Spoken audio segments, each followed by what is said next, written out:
ఒకటే కారం రంగు రుచి ఆచి కారం పొడి। लौह पुरुष सरदार वल्लभ भाई पटेल ने हमारे राष्ट्र का एकीकरण किया। पिछले वर्ष 31 अक्टूबर को कृतज्ञ देशवासियों ने उत्साहपूर्वक उनकी 150वीं जयंती मनाई। उनकी 150वीं जयंती के पावन अवसर से जुड़े स्मरण उत्सव मनाए जा रहे हैं। ये उत्सव देशवासियों में राष्ट्रीय एकता तथा गौरव की भावना को मजबूत बनाते हैं। उत्तर से लेकर दक्षिण तक तथा पूर्व से लेकर पश्चिम तक हमारी प्राचीन सांस्कृतिक एकता का ताना बाना हमारे पूर्वजों ने बुना था। राष्ट्रीय एकता के स्वरूपों को जीवंत बनाए रखने का प्रत्येक प्रयास अत्यंत सराहनीय है। पिछले वर्ष 7 नवंबर से हमारे राष्ट्रीय गीत वंदे मातरम की रचना के 150 वर्ष संपन्न होने के उत्सव भी मनाया जा रहा है। भारत माता के दैवी स्वरूप की वंदना का ये गीत जनमन में राष्ट्र प्रेम का संचार करता है। राष्ट्रीयता के महाकवि सुब्रमण्य भारती ने तमिल भाषा में वंदे मातरम येनवम अर्थात हम वंदे मातरम बोले इस गीत की रचना करके वंदे मातरम की भावना को और भी व्यापक स्तर पर जनमानस के साथ जोड़ा। अन्य भारतीय भाषाओं में भी इस गीत के अनुवाद लोकप्रिय हुए। श्री अरविंदो ने वंदे मातरम का अंग्रेजी अनुवाद किया। ऋषितुल्य बंकिम चंद्र चट्टोपाध्याय द्वारा रचित वंदे मातरम हमारे राष्ट्र वंदना का स्वर है। आज से 2 दिन पहले यानी 23 जनवरी को देशवासियों ने नेताजी सुभाष चंद्र बोस की जयंती के दिन उन्हें सादर श्रद्धांजलि अर्पित की। वर्ष 2021 से नेताजी की जयंती को पराक्रम दिवस के रूप में मनाया जाता है ताकि देशवासी विशेषकर युवा उनकी अदम्य देशभक्ति से प्रेरणा प्राप्त करें। नेताजी सुभाष चंद्र बोस का नारा जय हिंद हमारे राष्ट्र गौरव का उद्घोष है। प्यारे देशवासियों, आप सब हमारे जीवंत गणतंत्र को शक्तिशाली बना रहे हैं। हमारी तीनों सेनाओं के बहादुर जवान मातृभूमि की रक्षा के लिए सदैव सतर्क रहते हैं।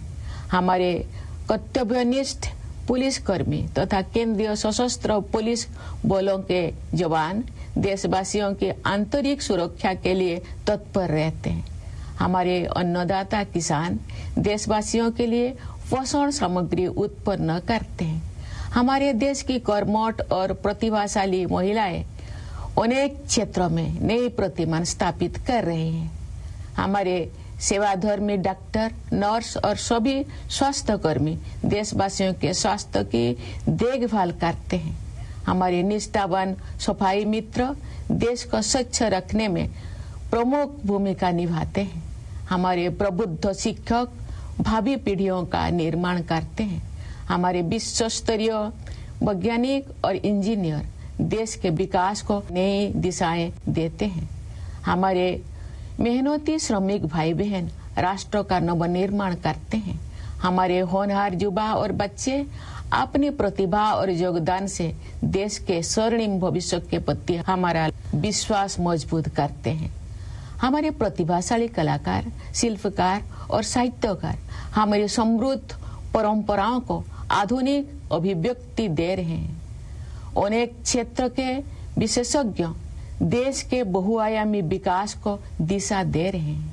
हमारे ऊर्जावान उद्यमी देश को विकसित और आत्मनिर्भर बनाने में अपना योगदान दे रहे हैं। निस्वार्थ भाव से समाज की सेवा करने वाले व्यक्ति और संस्थान अनगिनत लोगों के जीवन में प्रकाश का संचार कर रहे हैं।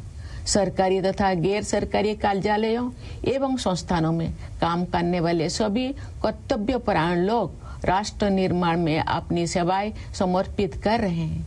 जन सेवा के लिए प्रतिबद्ध जन प्रतिनिधि देशवासियों की आकांक्षाओं के अनुरूप कल्याण एवं विकास के लक्ष्यों को प्राप्त कर रहे हैं। इस प्रकार सभी जागरूक एवं संवेदनशील नागरिक हमारे गणतंत्र की प्रगति यात्रा को आगे बढ़ा रहे हैं। हमारे गणतंत्र को सशक्त बनाने के प्रयासों में कार्यरत सभी देशवासियों की मैं हृदय से सराहना करती हूँ।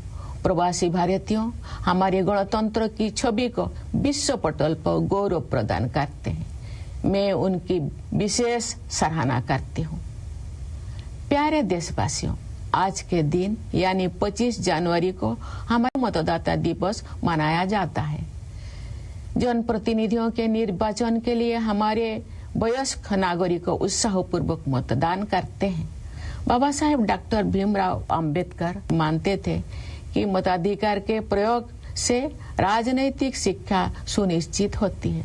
हमारे मतदाता बाबा साहेब की सोच के अनुरूप अपनी राजनैतिक जागरूकता का परिचय दे रहे हैं। मतदान में महिलाओं की बढ़ती हुई भागीदारी हमारे गणतंत्र का एक शक्तिशाली आयाम है। महिलाओं का सक्रिय और समर्थ होना देश के विकास के लिए अत्यंत महत्वपूर्ण है। उनके स्वास्थ्य, शिक्षा, सुरक्षा और आर्थिक सशक्तिकरण हेतु किए जा रहे राष्ट्रीय प्रयासों से अनेक क्षेत्रों में महिलाओं की भागीदारी बढ़ी है। बेटी बचाओ बेटी पढ़ाओ अभियान से बेटियों की शिक्षा को प्रोत्साहन मिला है। प्रधानमंत्री जन धन योजना के तहत अब तक 57 करोड़ से अधिक बैंक खाते खोले जा चुके हैं। इनमें महिलाओं के खाते लगभग 56% है। हमारी बहनें और बेटियां परंपरागत रूढ़ियों को तोड़कर आगे बढ़ रही हैं। महिलाएं देश के समग्र विकास में सक्रिय योगदान दे रही है। 10 करोड़ से अधिक सेल्फ हेल्प ग्रुप से जुड़े बहनें विकास की नई परिभाषा लिख रही हैं।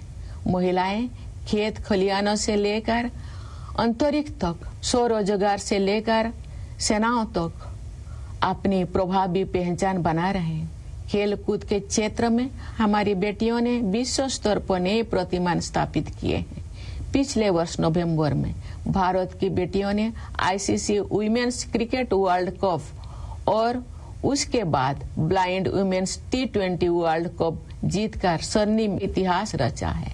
पिछले ही वर्ष चेस वर्ल्ड कप का फाइनल मैच भारत की ही 2 बेटियों के बीच खेला गया। ये उदाहरण खेल जगत में हमारी बेटियों के वर्चस्व का प्रमाण है। ऐसी बेटियों पर देशवासियों को गर्व है। पंचायती राज संस्थाओं में महिला जन प्रतिनिधियों की संख्या लगभग 40% है। महिलाओं के राजनैतिक सशक्तिकरण को नई ऊंचाई देने वाले नारी शक्ति बंधन अधिनियम से महिलाओं के नेतृत्व द्वारा विकास की सोच को अभूतपूर्व शक्ति मिलेगी। विकसित भारत के निर्माण में नारी शक्ति की भूमिका महत्वपूर्ण रहेगी। उनके बढ़ते हुए योगदान से हमारा देश महिला पुरुष समानता पर आधारित समावेशी गणतंत्र का उदाहरण प्रस्तुत करेगा। समावेशी सोच के साथ वंचित वर्गों के कल्याण और विकास के लिए अनेक योजनाओं को कार्य रूप दिया जा रहा है। पिछले वर्ष 15 नवंबर को देशवासियों ने धरती आबा भगवान बिरसा मुंडा की जयंती के दिन 5वां जनजातीय गौरव दिवस मनाया तथा भगवान बिरसा मुंडा की 150वीं जयंती के उपलक्ष्य में मनाए गए उत्सव संपन्न हुए। आदि कर्मयोगी अभियान के माध्यम से जनजातीय समुदाय के लोगों में नेतृत्व क्षमता को निखारा गया।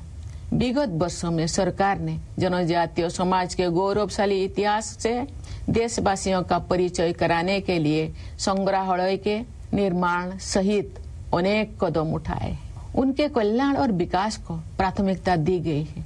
राष्ट्रीय सिकल सेल एनीमिया उन्मूलन मिशन के तहत अब तक 6 करोड़ से अधिक स्क्रीनिंग की जा चुकी है। एकलव्य मॉडल తెరకొట్టే కారం రంగు రుచి ఆచి కారం పొడి।